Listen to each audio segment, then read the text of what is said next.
MB4 Mercedes Benz ഉണ്ടല്ലോ, MB4ഉം അതുപോലെ MB5 German Mercedes ബെൻസിനും ഈ റിമോട്ട് കീ ഉണ്ട്. ഇപ്പം ഞാൻ ഓടിക്കുന്ന MB4 2023 ജഫാലിയാണ്, അതിനകത്തുണ്ട് ഇത്. അപ്പോൾ റിമോട്ട് കീ നമ്മൾ ഓടിക്കുമ്പോൾ ഇതിൻ്റെ സിസ്റ്റോടൊക്കെ മനസ്സിലാക്കണം. പല മച്ചന്മാർക്കും അറിയത്തില്ല, കുറ്റം പറയാനല്ല, പലരും ഞാൻ കണ്ടിട്ടുണ്ട്, ഞാൻ കാര്യങ്ങളൊക്കെ പറഞ്ഞിട്ടുണ്ട്, എൻ്റെ അറിവ് ഞാൻ പറഞ്ഞു കൊടുക്കാറുണ്ട്. അപ്പോൾ ഈ കീക്കകത്ത് എന്തെങ്കിലും ഒരു ബുദ്ധിമുട്ട് വന്ന് റിമോട്ടിൻ്റെ കീ നമുക്ക്, അല്ലെങ്കിൽ ഇതിൻ്റെ ബാറ്ററി വീക്കായി, വാഹനം നമ്മൾ ലോക്ക് ചെയ്ത് പോയി, തിരിച്ചു വരുമ്പോൾ റിമോട്ട് വർക്കാവുന്നില്ല. അത് മാത്രമല്ല, ഇതിന് എക്സ്ട്രാ ഒരു കീയുടെ കൊടുക്കുന്നുണ്ട് കേട്ടോ. ഇത് നമ്മൾ മിക്കവാറും അകത്ത് വെക്കും, അതാണ്ട് ഈ കീ. ഓക്കെ, ഇതായിരിക്കും കൊണ്ട് കിടക്കുന്നത്.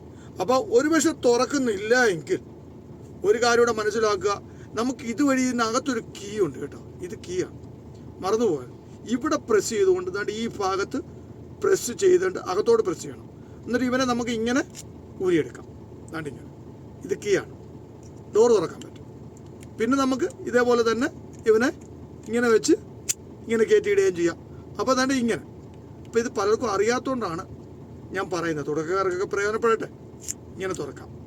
ഓക്കെ, അത് മാത്രമല്ല, നമുക്കിതിൻ്റെ ഡോറ് തുറക്കണമല്ലോ. അപ്പോൾ അതെങ്ങനെയാണെന്നൂടെ നോക്കാം കേട്ടോ.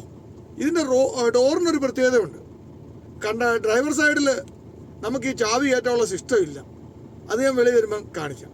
അപ്പോൾ എങ്ങനെ ഡോറ് നമുക്ക് മാനുവലായി തുറക്കാം, എന്തെങ്കിലും റിമോട്ടിന് പ്രശ്നം വന്നാൽ പഠിച്ചു വെച്ചേക്കണം. ഇത് കണ്ടോ, ഡ്രൈവർ സൈഡിൽ കീ കയറ്റാനുള്ള ഓപ്ഷൻ ഇല്ല, മനസ്സിലായിക്കോണം. അപ്പം പലർക്കും അറിയാത്തൊരു കാര്യമാണ്, ഇതിൻ്റെ ഈ കണ്ടക്ടർ സൈഡ് ഉണ്ടല്ലോ, കണ്ടക്ടർ സൈഡിൽ ആ ഒരു ഓപ്ഷൻ കൊടുക്കുന്നുണ്ട്. അഥവാ ഡോറ് തുറക്കാൻ പറ്റില്ലെങ്കിൽ എന്താണ്ട് ഇവിടെ ചാവി കയറ്റാനുള്ള സിസ്റ്റം ഉണ്ട്, കാണാൻ പറ്റുന്നുണ്ടല്ലോ.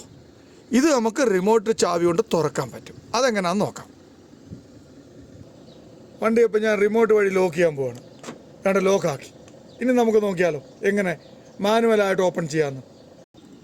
കണ്ടക്ടർ സൈഡിലോട്ട് വന്നിട്ട് വേണ്ട ചാവി ഇങ്ങനെ ഇടണം. വേണ്ട ഇങ്ങനെ ഓപ്പൺ ആക്കി ഇങ്ങനെ നമുക്ക് ഡോറ് ഓപ്പൺ ചെയ്യാം. പിന്നെ ഇങ്ങനെ അടയ്ക്കാം. എന്നിട്ട് ഇതിട്ട് നമുക്ക് ലോക്കും ചെയ്യാം. എന്തെങ്കിലും റിമോട്ടിൻ്റെ ബാറ്ററി കേടായാൽ നമുക്ക് ഇത് ഉപയോഗിക്കാം. അപ്പോൾ കൂട്ടുകാർ, പുതിയ അറിവാണെങ്കിൽ നിങ്ങൾ കമൻ്റ് ഇടാൻ മറക്കരുത്. അതുപോലെ ആദ്യമായിട്ട് എൻ്റെ യൂട്യൂബ് ചാനൽ കാണുന്നെങ്കിൽ സബ്സ്ക്രൈബ് ചെയ്യാൻ മറക്കരുത്. Thank you.